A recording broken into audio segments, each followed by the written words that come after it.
Awesome. Good morning. Good morning, everyone. Welcome to our weekly industry update.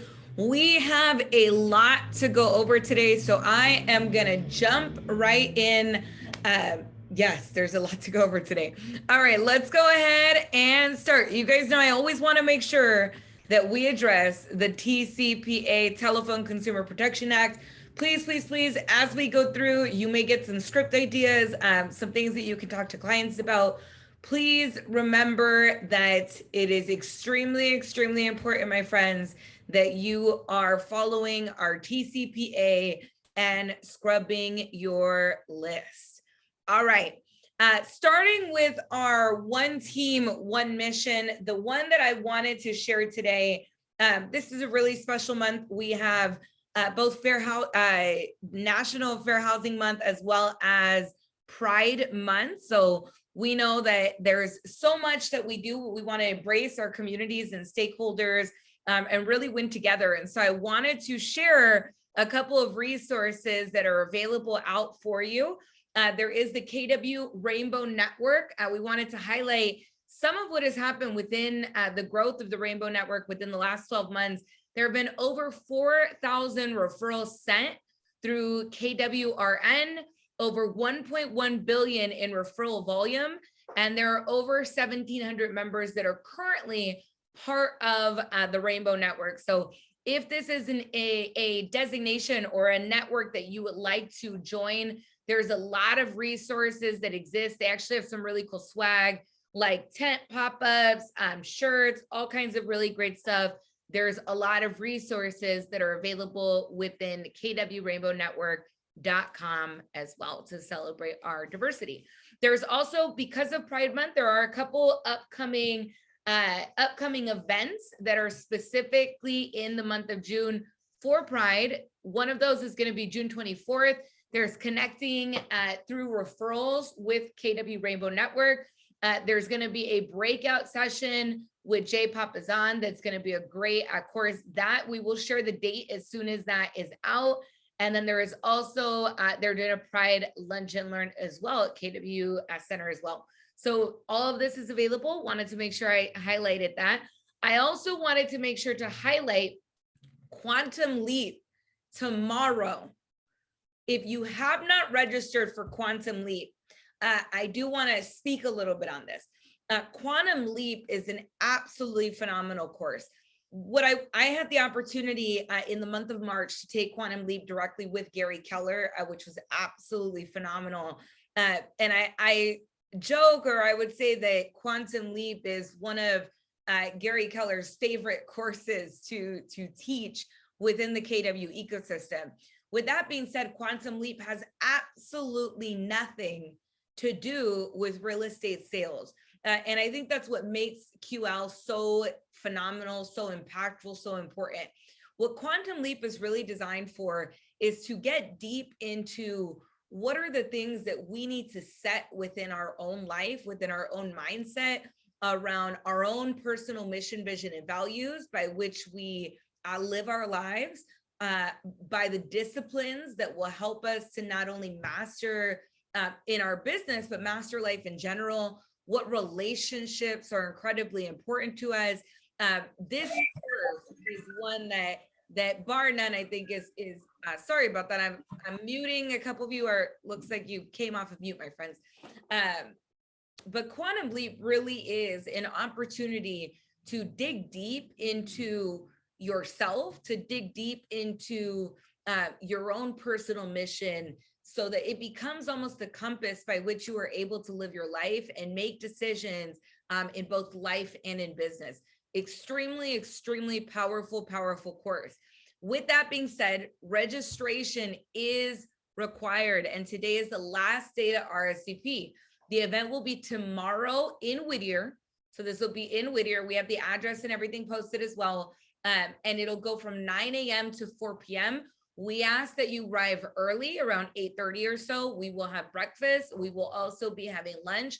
We have a phenomenal instructor, my friend and colleague, fellow team leader, Alan Sorrell, who is based out of the Keller Williams La Quinta office. Phenomenal instructor. I've had the pleasure of knowing him for many years now.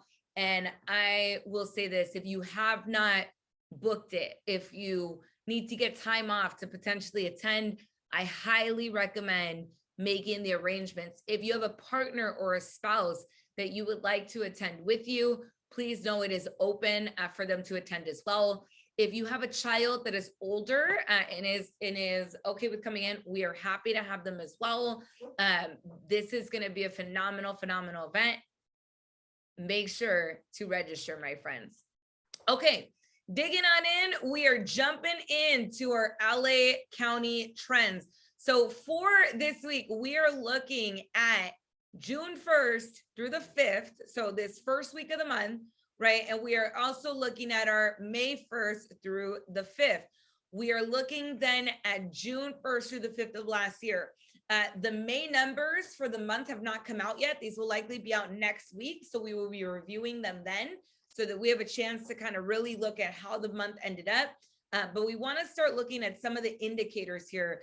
And then towards the end, we're going to spend some time talking about a little bit of how do we utilize some of this information to communicate to a high level around some of the trends that we're seeing in the market right now, including that increase in buyer reluctance that I know many of you are starting to feel in the market right now. We're going to talk a little bit about that and what are some graphs that you can utilize to kind of communicate against that particular objection as we continue to see interest rates rise a bit. So starting off, looking at the number of properties for sale, we look at month over month. In the first week of the month, we have seen an increase in the number of properties for sale in Los Angeles County by 22.8%. This is also an increase from the same point a year ago of 2.8%. And yet we've seen a decrease in the number of properties sold. That decrease is down 15.4%.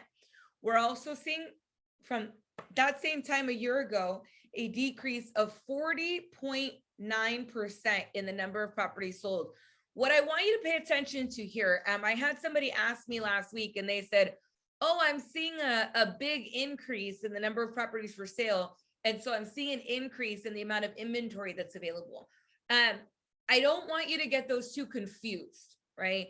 When we look at inventory numbers and we look at how many months of inventory we have available in any particular market, what we are looking at is how many homes are available for sale and the basis of how many homes are sold.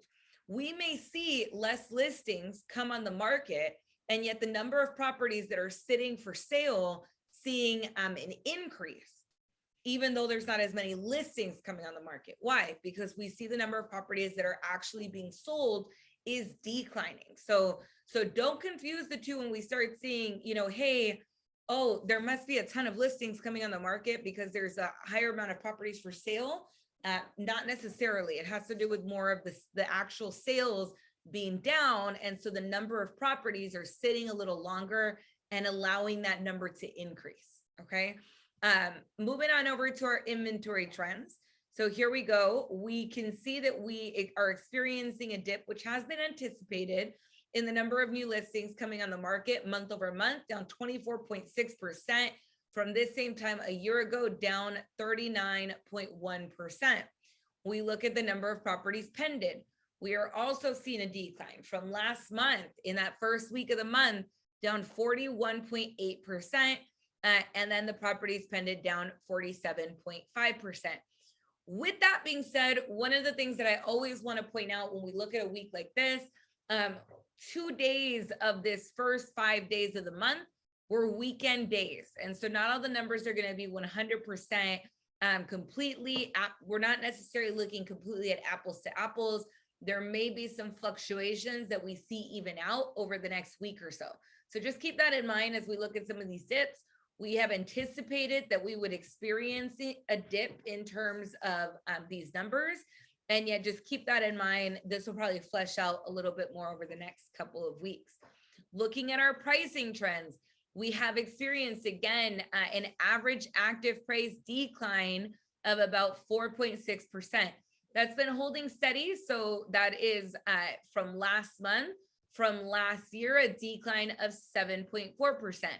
The other number we want to pay attention to on our average sold price, specifically the one that is most interesting to most sellers, most homeowners here, is going to be this average sold price from a year ago, a decline of 10.9% right over here.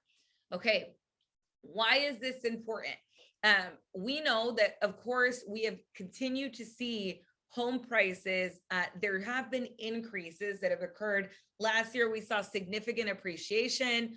We are still seeing that properties are selling at a higher average sold price than what they sold for a year ago. This is a great conversation starter with our homeowners. And yet, we also need to pay attention to these average active prices. A couple things that we are experiencing in the market right now, and I am watching this happen in real time because I'm having the conversations with you on your clients. Please, please, please, as you price property, if you are pricing out a new listing, it is incredibly important that you price ahead of the market. What does that mean? When the market is experiencing appreciation and we are experiencing a steep increase in prices, if you overprice a property, chances are it won't hurt you too much because the prices were going up. That is no longer the case. We are seeing declines in our average active price. If you price a property with the same strategies that we were using a year ago, chances are your property will be overpriced, will sit on the market longer. But it's important to communicate these things to the client. And a decline in the average active price is part of the way that we show, we create this kind of urgency and show evidence of why we do not want to overprice a property. You are communicating with the client on pricing and they're pushing back. That happens, right? We have to use evidence to support why a extremely high price may not be sustainable anymore. Interest rates is a part of it. We are absolutely, I will say this, we ended May with an incredibly hot month. And what I mean by that is we had a high number of transactions. We had a high volume, which is generally akin with seasonality, but it was an absolutely phenomenal month. With that being said, I'm not going to say that we didn't also see fallout. What type of fallout? Listings that were overpriced and a price reduction could not be secured with the client, right? The client became demotivated because they had a particular price point in mind. Buyers that no longer qualified because of interest rate changes affecting price, right? And so now they're looking at lower price points. All of these things are going to factor into the pricing trends that we watch over the next couple of months. So as we are talking with our sellers, as we are talking with our buyers, we want to make sure that we are discussing what has changed within the last year. All right, looking at our absorption rates, we are also seeing an increase in months of inventory. Again, this is kind of anticipated right now with the sales numbers across the board in California and Los Angeles County experiencing a drop. We anticipate that this months of inventory, this absorption rate is likely going to see some increases. With that being said, this does not move us into any different market. We know that by definition, a seller's market is 1 to 5 months of inventory. A balanced market is 5 to 7, and 7 months plus is what is considered a buyer's market. Does that mean that this is not necessarily a good time to buy? No, not necessarily. And we're going to go over what that looks like when we really look at real estate on a little bit more of a historical time frame here. All right, our days on market and sold versus original list. Slight decrease in days on market from last month to this month, and then a decline from last year. But this is important here, our sold versus original list price. First week of May was at about 101. We're looking at about a 98%. We are seeing appraisal issues right now. This is incredibly important as you communicate with your clients, right? As you're putting in offers, that you make motions to control the appraisal as much as you can. What does that look like, right? When we have an appraisal appointment, I always attended my appraisal appointments, whether it was on the buy side or the sell side. Why?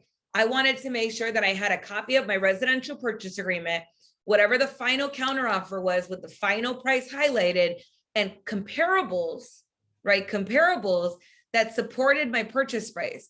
Because I know that if the appraisal comes in low, that can make or break a deal if either client is not willing or able to move on price, right? So when we're able to support the value of the property with comparables, right? That also means that those comparables need to be comparables that an appraiser is going to be willing to use.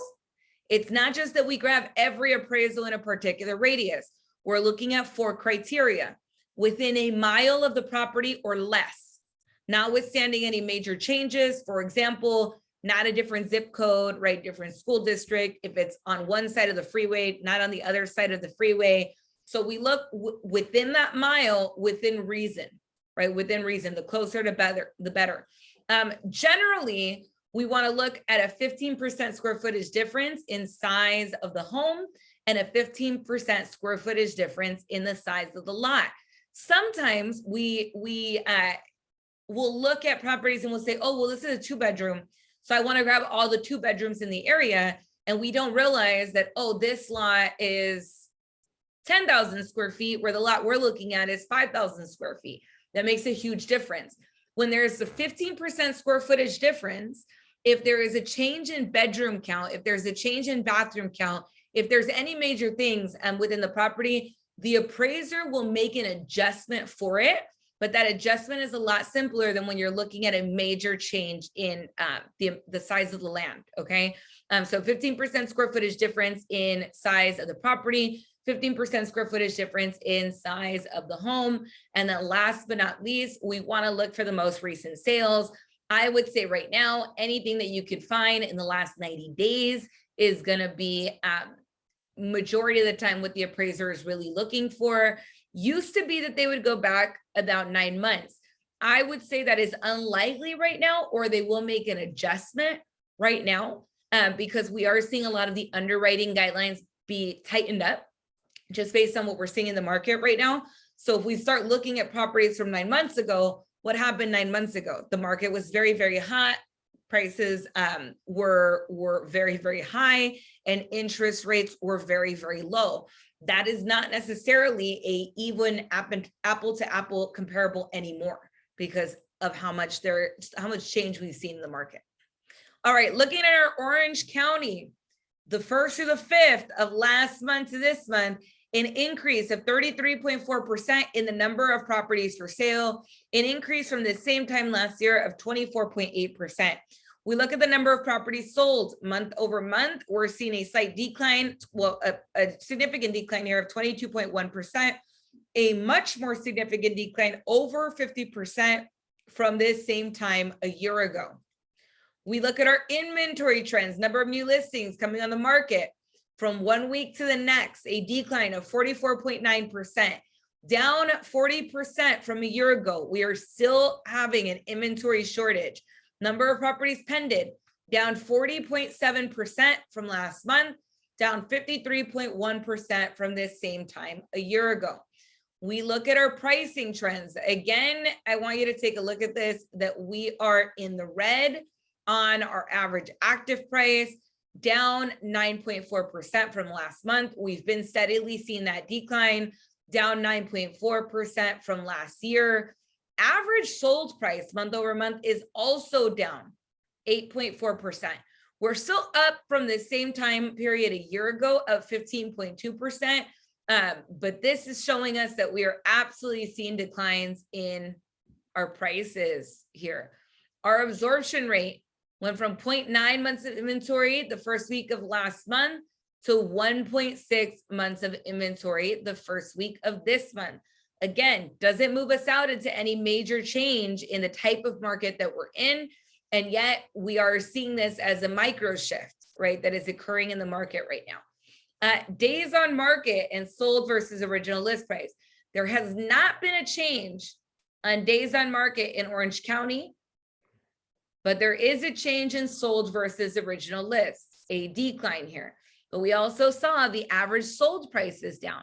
So even though this decline is only showing 1%, we just saw our average sold price from last month is also down. So this price fluctuation is a little more significant here. Looking at our Riverside County trends, number of properties for sale. So we're seeing this as a trend that we're experiencing so far, all three markets here. Number of properties for sale up 28.1% from last month, up 56.1% from last year.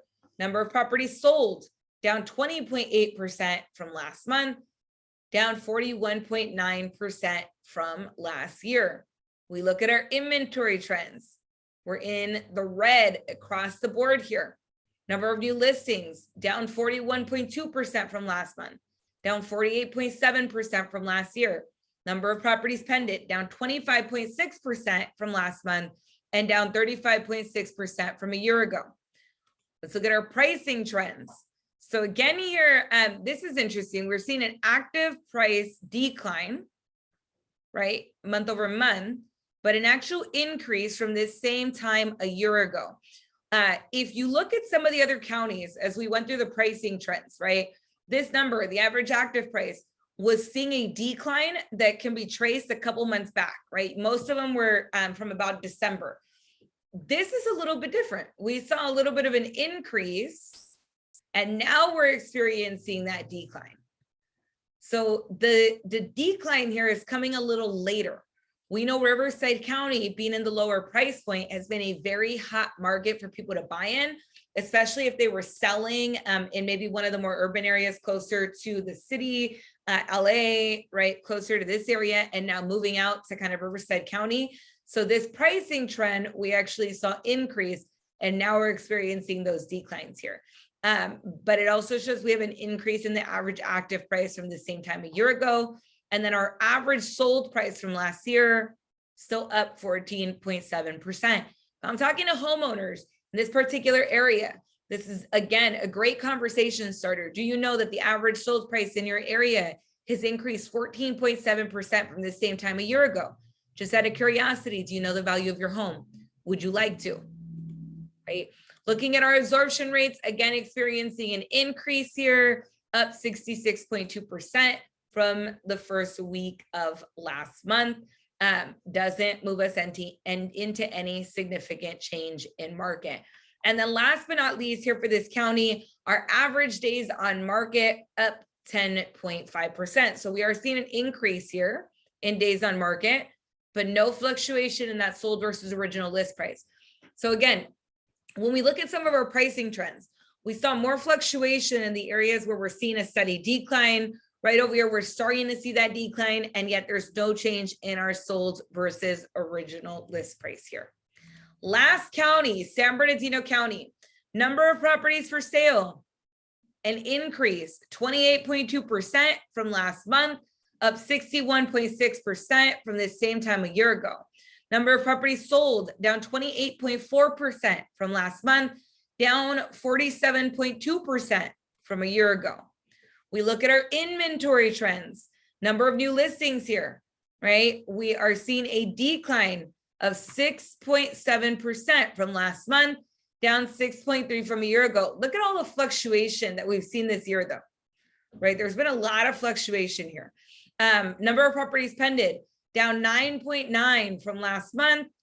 And you know what? I am so sorry on that. We're gonna review those new listings again. This was March through April. Let me look at the numbers again. Still decline right across the board here, but that number was incorrect. Number of new listings here month over month, down 35%. Number of properties pending, down 45.4%. We look at this same time period a year ago. Number of new listings down 39.3%. Number of properties pending, down 49% here. So look at our pricing trends. Now, this is interesting. Across the other three counties, we saw a decline across the board in our average active price month over month, with the exception now of San Bernardino County, our lowest price point. You look at the trend right over here. So if we look at a couple of the other counties and we started looking at this trend line of our average active price, What we saw in Los Angeles and Orange County is that from about December, we have been experiencing a decline. Let me go back. A decline in price. In Riverside County, we had been experiencing an increase, now turning into a decline in price. San Bernardino County is a little bit different. We are 100% in the green across the board here. And we can see that trend line that we've been experiencing an increase since about January here, right? January, February, March, April, and as well as May. So average active price, only county with an increase here at 2.8%, increase from last year of 6.3%. Average sold price increase of 0.9% month over month. But this is the most significant number here, that's 16.7% from this same time a year ago. San Bernardino still staying hotter on our pricing trends. Now but look at this inventory change. From March to April, from 0.9 to 1.3, first week of last month at 1.5, and now up at 2.7. This is the most significant increase as well of all 4 counties at 81.9% increase. So interesting here. Our days on market and sold versus original list, we are also experiencing an increase in those days on market. At higher price point may not, is probably having those properties sit a little bit longer here. Sold versus original list, a decline here of a little bit under 2% as well. Okay, industry updates. We're going to go through a lot of the updates here. There's going to be some new stuff I wanted to share with you this month. There's a lot of stuff that we've gone over a little bit. So just in the interest of time, I'm going to make sure that I go over the elements that I think are of most importance for you to kind of pay attention to. The other thing I want to note, last year, we done the math. It's been great. Keller Williams was involved in 1 out of 5 sales in the US. This was a great number to kind of look at, because as the market continues to shift, our goal, and part of why I go over these industry updates, right, is we really want to prep you, not just for the market that we're coming out of from last year, right, the market that we're in right now, but what is coming in the market. It's part of the reason we talk about a lot of the information that we talk about, why we talk about inflation, why we talk about the definition of things like a technical recession, is because in reality, it's an opportunity, right? It's the opportunity for us to prep you to get into, to really service your clients at a high level and find the clients that are ready, willing, and able to move forward. Okay, so a couple things I want to talk about. Not sure if you've heard of a zombie foreclosure before. A zombie foreclosure is essentially a foreclosure where during the foreclosure process, the property is vacated. So when it comes back onto the market, it is an empty property. That's what's considered a zombie foreclosure. I'm going to note, in this second quarter of the year, according to a report from Adam Data Solutions, we have seen a 3% increase in the number of vacant properties going through the foreclosure process. This is 6% lower than the same time last year. So I want to put this in perspective. Why do I want to talk about some of what's happening with foreclosures? Within the last couple of years, even yesterday, I will know, yesterday I went to a lunch for a graduation for a niece of mine. And of course, as it always does, the topic of real estate comes up. And part of the conversation stemmed around, oh, I'm waiting for the prices to drop because there's going to be a ton of foreclosures like they were the last time around. By last time around, the person was referencing what happened in 07, 08, right? Those years after the last major recession, not the last recession, the last major recession that we saw. And I think it's important to put this idea of foreclosures in perspective. What we saw in 07, 08 was over 10 million homes go into foreclosure in the United States. Over 10 million homes go into foreclosure in the United States. Why? There was a lot of adjustable rate mortgages. The underwriting guidelines were not as strict. And what we saw is that many people were significantly over leveraged. And so all of a sudden, there was a ton of foreclosures that happened when the market essentially shorted. There's a great movie about this called The Big Short. If you are in real estate, it's one of those movies that I highly recommend you watch. So you have a fun, right, but a good understanding of what happened in an entertaining way. It's a great movie, but it talks a little bit about what happened. And the zombie foreclosures, for those of you that have seen the movie, there's a scene where they go into this town and so many of the homes are empty. Those are what are considered these zombie foreclosures. So I want to put in perspective that number of 10 million homes that were foreclosed on. The number of vacant properties going through the foreclosure process rose to just over 7,500 in the second quarter of the year. 7,500 in one quarter. 10 million homes, 7,500, right? The numbers are not there to say that we're going to have a drop out of the market as it happened in 07, 08. There is also a lot of equity that exists in the market. Here's the other thing, is this increase that we are seeing here in the second quarter, what this is attributed to is not necessarily properties that went into foreclosure as a result of COVID. These are properties that were already in default, right? That were already in default prior to the moratorium that are now re-entering the foreclosure process. And the reason that they're vacant is generally the majority of the times when a foreclosure becomes vacated, it's because the foreclosure proceedings have been extremely long. In this case, 26 months, right? From pre-pandemic to post-pandemic to now re-entering the foreclosure process. Here's the other piece. The majority of these homes, almost 90% of homeowners in foreclosure have positive equity. Why is that important? When a market changes, we look at what are the markets of the moment. Just because there's not as many foreclosures as they were in 07, 08 does not mean that this is not still a great market of the moment. When clients have equity and are financially distressed, it is in their best interest to sell, right? It is in their best interest to sell than to go through foreclosure proceedings. Why? One, when they go through foreclosure proceedings, they now have a foreclosure on their record, right? In addition, part of the foreclosure proceedings costs money. They have equity, and now the financial institution can utilize some of that equity to pay for the foreclosure proceedings. Third, when the money comes out of foreclosure, the property sells, they have equity and there's money left over.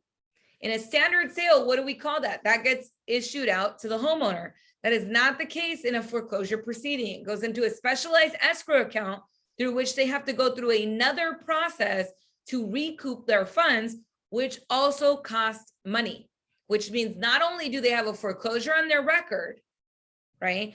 They're losing a significant amount of the equity that they have in their property. Now, one of the other pre-foreclosure markets that's going to be really interesting that we talked a little bit about at the last team meeting is properties that had a second loan on them. We know that there are private investors, there are private companies, private finance companies, right, essentially, that have gone and found properties that had a second mortgage on the properties, have bought up those second mortgages so that they can initiate foreclosure proceedings to force the seller to get their debt, that second loan, paid off. And the majority, what we're seeing with a lot of these is that the homeowner is not able, right, is not able to modify that loan on the second. And so it's essentially forced foreclosure proceedings. Big market at the moment. So I wanted to go over this a little bit. I also wanted to share a couple local statewide updates. California Dream for All program proposal. This is a new state budget proposal that was initiated. The design would be to lend prospective buyers up to 17% of a home's purchase price to reduce their mortgage costs and down payment. And that once a homeowner sells, transfers, or refinances, according to the program's outline, the owner would pay back to this fund an amount equal to 70% of the home's current value, even if the amount is larger than the initial loan. So I want to put that in perspective, okay? What does that look like? I'm going to use very basic numbers to give you guys an idea of what this proposal is saying. What the proposal is saying is if, let's say, I bought a home. Now we know this is, again, I'm using arbitrary numbers here, right? Arbitrary numbers. I buy a home that is worth $100,000. They are going to loan me 17%. So 17 grand against that 100 grand. Let's say that I sell it, I don't know, 5 years, but now the home, right? Now the home is worth 200 grand. How much do I have to pay back into the revolving fund? It's not the initial amount that I borrowed of $17,000. It's $34,000. Okay, based on the home's current value at the time of refi, at the time of sale, or at the time of transfer. So that number changes. Now, whether it's a good program or not, there's no right or wrong answer here. I just want you to understand what that program is entailing, right? Might somebody pay that amount in interest if they were to get a loan against it? Maybe. Might home prices go down? And let's say instead of the home selling at 100K, it sells at 50K. Now, might my 17% be less? Sure. Is that likely? We don't know yet, right? So this is just to give you guys an idea of what this proposal is stating as part of their outline. Housing elements. So, you know, we've been talking about California housing element. What I wanted to talk about with housing element, we are seeing that many cities have now laid out an outline for what their plan is, right, to meet their California housing element requirement. For those of you that are new to the call or have not heard of housing element before, California housing element is a statewide initiative by which last year, following the census, right, they looked at census data and said, oh, we've seen population increases. Not only have we seen population increases, but based on the demographic and the data that we've collected, we find that there is now an increase in individuals that need low-income housing, affordable housing. There's medium, right? This is how much this has increased, et cetera. And what they do is they then do an environmental survey, and they gave each city a mandate of this is how many homes you need to build over the course of the next 8 years. The cities then went and had their meetings and started determining what projects they were going to approve and how they're going to meet this need. If you have not looked at your city's housing element plan or your farm area's housing element plan, I highly recommend you go look at this. Downey has released theirs. The Rancho South Campus is just one of the projects that is on the list, right? There's plenty of projects. It's not just the Downey South Campus. That is one of the bigger projects that is going to see at least 700 residential homes, residential properties coming onto the market here in the city of Downey. They are set as of right now. I believe the breaking of ground is set for August. That can change, right? But I highly recommend you look into the programs.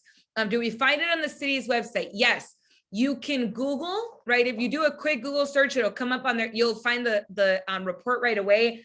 These reports, I will know, are hundreds of pages. So don't be surprised, but they are good to kind of do an overview and look. I'm not saying go read the whole thing. I'm saying figure out what for your area, right? What is the number of properties that need to be constructed in the next 8 years. And then you may see some of the approved projects or what else they're going to allow. Some of the things that they're allowing are things like rezoning of particular properties that might be of interest to some of your clients, right? Also, if you know where a new project is going to get constructed, might there not be additional change that happens in the area around it? I'll give you an example. With the Downey South Campus, you're talking about a segment of area that impacts both Downey and South Cape. 700 homes means 700 families, means an increase in need for things like restaurants, but it also means an increase in things like traffic. Might there be individuals that currently live in that area that do not want to live in an area that is close to high density housing? That might be the case, right? So these are things that provide us more insight into what is happening in our city or our farm of choice that allow us to have a little bit of insight to what are some of the things that might happen, right? Might move forward. What can we anticipate? What are some of the areas where we might see an increase in the number of sales because of some of what's happening or rezoning, right? So yes, you can search California housing element or city. You can also search city plan, California housing element with your city, and you will find those reports. Also, CAR released a report. Now, I will note, CAR generally tends to look a couple. So they just released this report, but it's always a little bit delayed. So they're looking at what happened in April. We saw rising interest rates and still saw climbing home prices in April. When we looked at it, existing single family home sales totaled 419,040 homes in April on a seasonally adjusted rate that was down 1.9% from March. Why is that important? Seasonality tends to dictate that our second and third quarters of the year tend to see an increase in the number of home sales, whereas the first and fourth quarters tend to see a decline. That is general seasonality. Right now, we are seeing that sales were down 1.9% on SFRs from March and down 8.5% from April of 2021. The median home price, however, was up 4.2% from March and 8.7% from April. But the year-to-date home sales were down 7.4% in April. Again, not typical of what we see with normal seasonality. This is a shift. We are seeing a shift in the market. The type of properties will change. It's going to be very important that we know how to communicate this. The only thing that changes, right? The market is the market, production is a choice. What changes is our activities, right? What changes is the way we have conversation.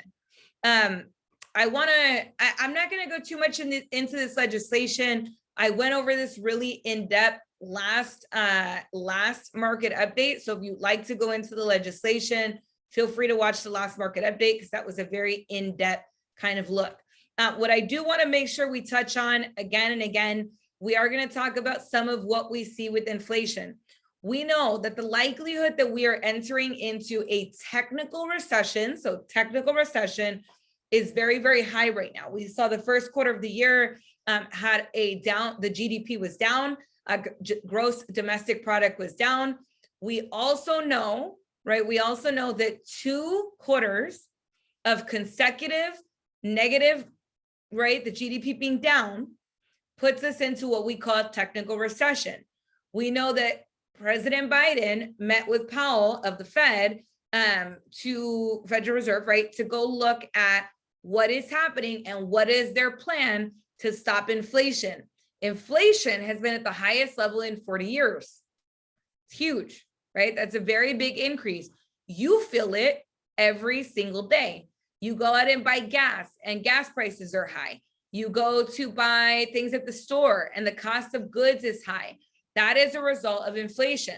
What we know is that over the last 2 years, right, over these last months of COVID, when we fell into again, technical recession right at the start of the pandemic, because that was by GDP definition, right, that was a technical recession, 2 consecutive months of a down GDP, the government took motions to stimulate the economy. And what we saw is that in reality, they kind of overstimulated a little bit. And so now we're seeing a major increase in inflation. Part of their plan is to increase interest rates to reduce borrowing and spending, to decrease demand, which drives price, because price is dictated by supply and demand across everything, right? Across everything. But we are still seeing major supply chain issues. We are still seeing the cost of items are decreasing. We are seeing that unemployment is very, very low, which is good. The challenge being is that there's a lot of jobs that are still open. So that causes some changes in the market. And then cash savings have increased as well. A lot of people have cash in the market, whether they did cash out refis, whether they access their 401ks, there's a lot of cash that came into the market. So all of these things are contributing to increasing rates and to inflation. We anticipate that the government is going to be very aggressive about continuing to decrease inflation.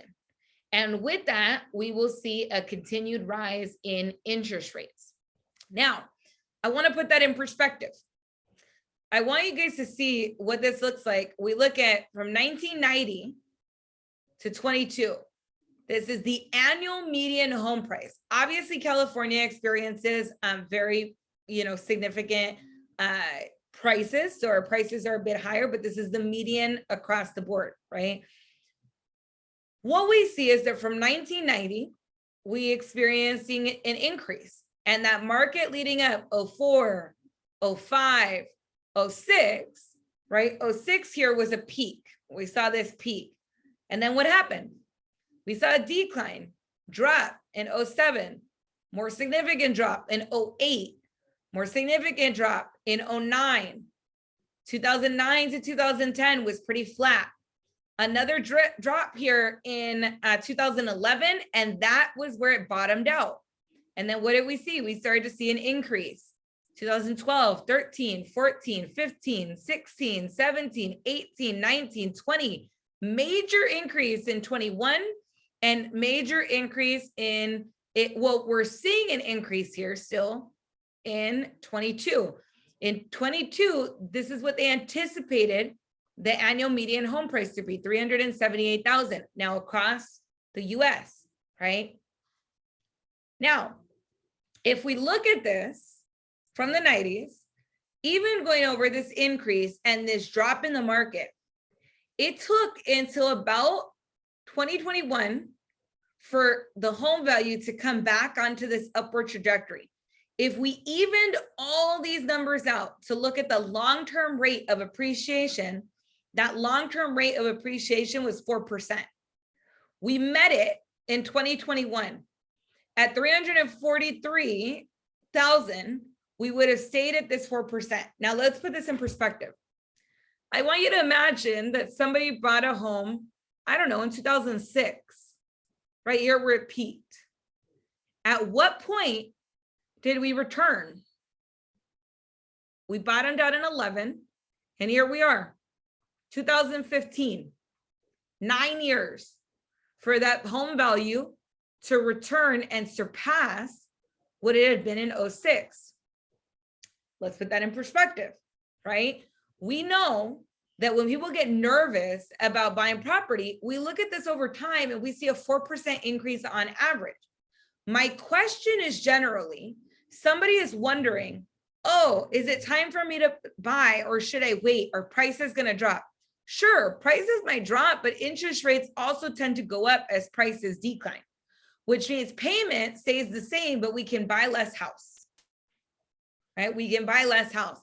We also know that the likelihood of us experiencing a drop as significant as we experienced here, 222, 166, right, is not necessarily extremely likely that we experience that much of a drop in the market. Why? What happened in 06, 07? Again, I highly recommend watching The Big Short. Underwriting guidelines were not as tight, right? Underwriting guidelines were not as tight. There was also significant adjustable rate mortgages. Adjustable rate mortgages are back, by the way, right? But we understand them at a higher level than people did in this time frame. Okay. What we know is that there was so many people that were over leveraged and didn't have equity that they could pull out of the market. We also know we had a smaller population and the supply and demand challenges that we're seeing as a result of delays in new construction and other supply chain issues were much more it's much more significant now, some of what we're seeing.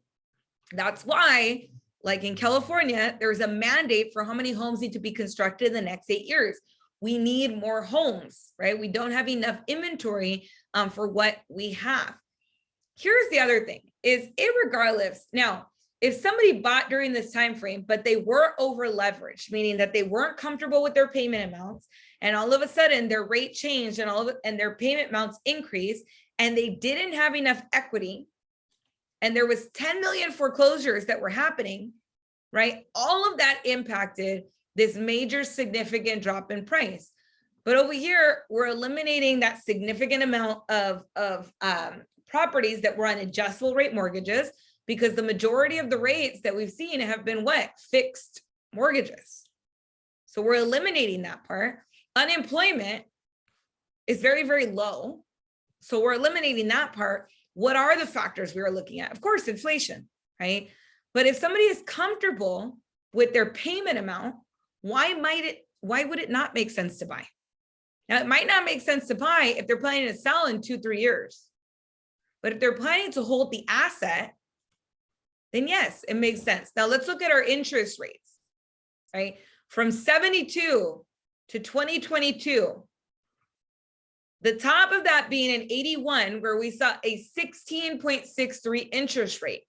If we look at the median across the board, from 1990, which is what we were just looking at, if we looked at the average, historical average, that average was 5.97%.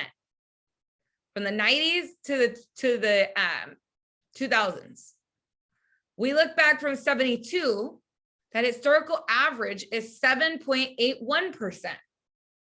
We, and many of us that have been in the market, if you've been in the market for a short time, you haven't had your real estate interest that long, then all you've seen are these extremely low interest rates. That is not the historical average here.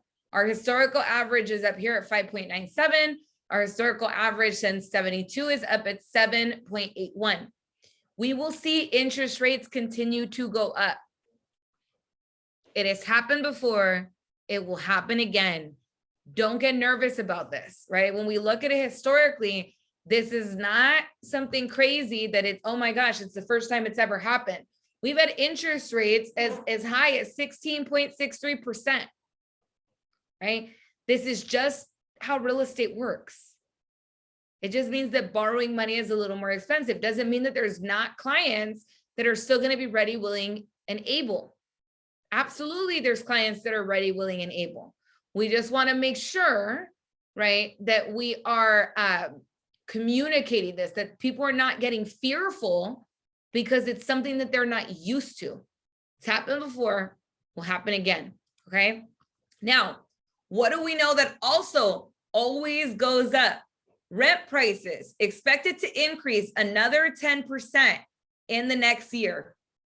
I wanted to share this because I think it's really important that we were talking to our clients and they're looking at the home prices and they're looking at the mortgage rates and they're getting very nervous and they're like, oh, I want to wait.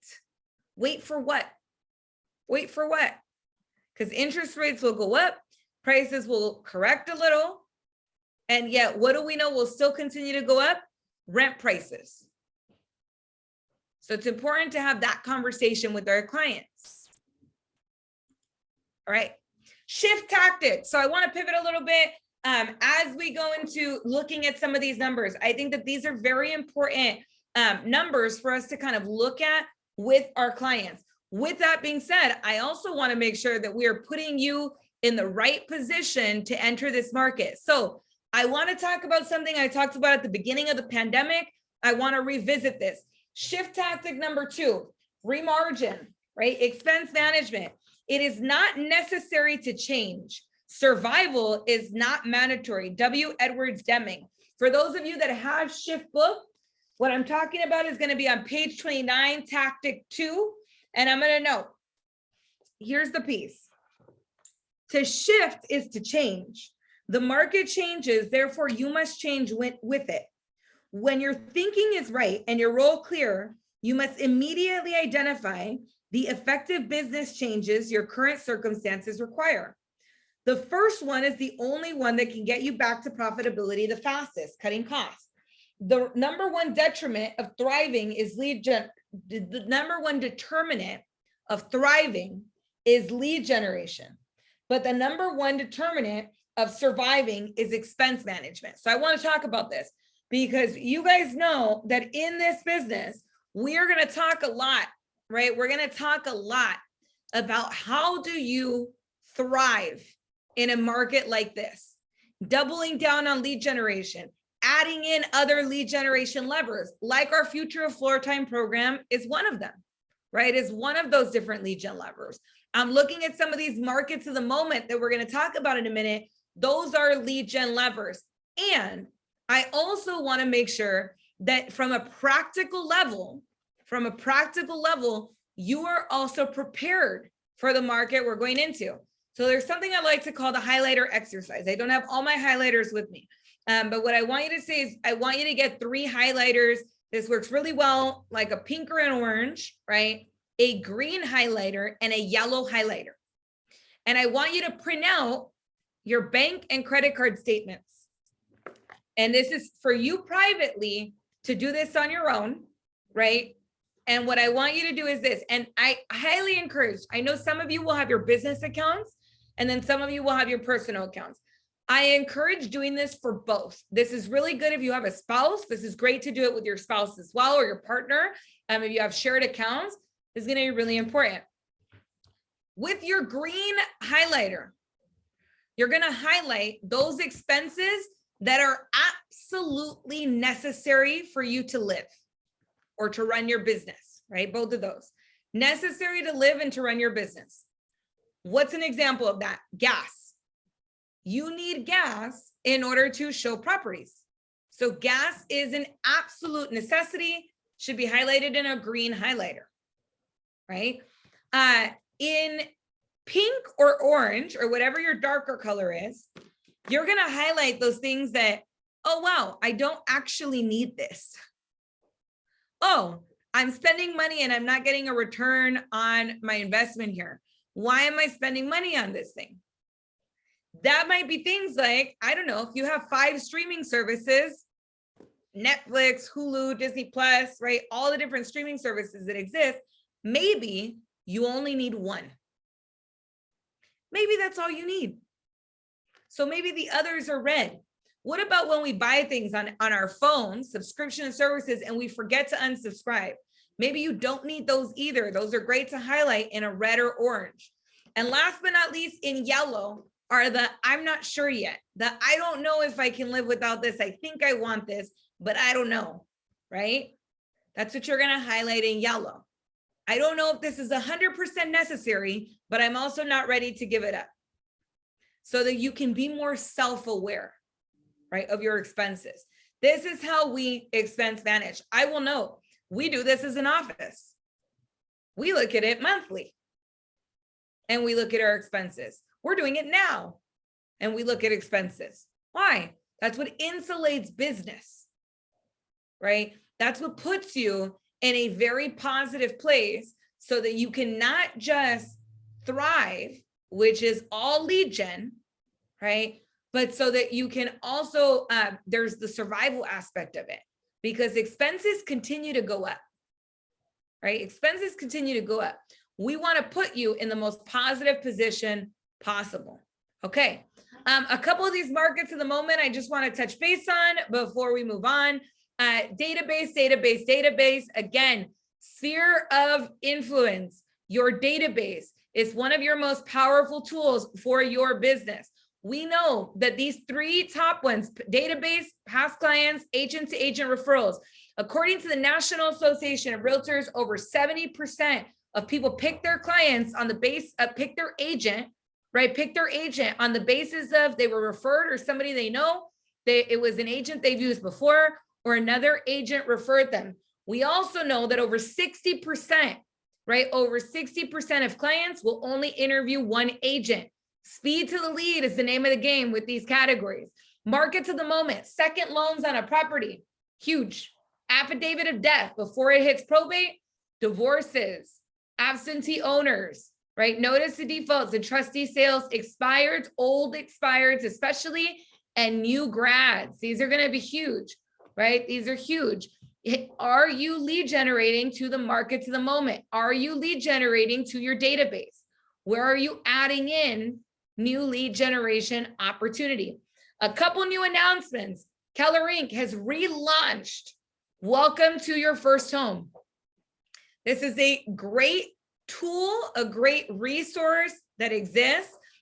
They are allowing pre-orders. They've actually redone the home buyer seminar, right, for new home, first-time home buyers, and it includes a lot of this element. I have the old version of this in Spanish. It was called Tu Primer Casa. I am going to be sending out a survey link that we highly encourage all of you to fill out. Keller Inc. is wanting to gauge demand for your first home, read this new and expanded second edition in Spanish as well. I also want to remind you, it is National Homeownership Month. So I went over some of the resources for National Pride Month. Also, there are some great resources. If you go into KW Connect, you look up KW Homeowner with the hashtag. They have week 1, how to build equity through homeownership, how homeownership builds wealth across generations and community, how to finance your first home, how agents make the whole process painless. I highly recommend you go into this resource because there are some great resources for you to post out about these different concepts for your clients. So KW Homeowner, hashtag KW Homeowner in KW Connect. And then a couple of KW enablement tech trainings. These are going to be trainings that are available through the marketplace. I'm going to note, you guys know that we are doing on Tuesdays, right? On Tuesdays, we have technology workshops here in the office with Diana Carbajal. Are you taking advantage of it? In this industry, it is important not just to understand lead generation and all of these different pieces at a high level. It is also important to understand how to run your business. Technology is part of how you run your business. So there's a great free training that is available in the enablement section. And then there's also one all about designing your marketing. Okay. And last but not least, the Future of Floor Time program. We have launched out some new groups. I'm going to note, last week, we had one of the newer additions to the program, 9 referrals generated. She had 9 appointments with 9 people. Do you have enough leads for your business?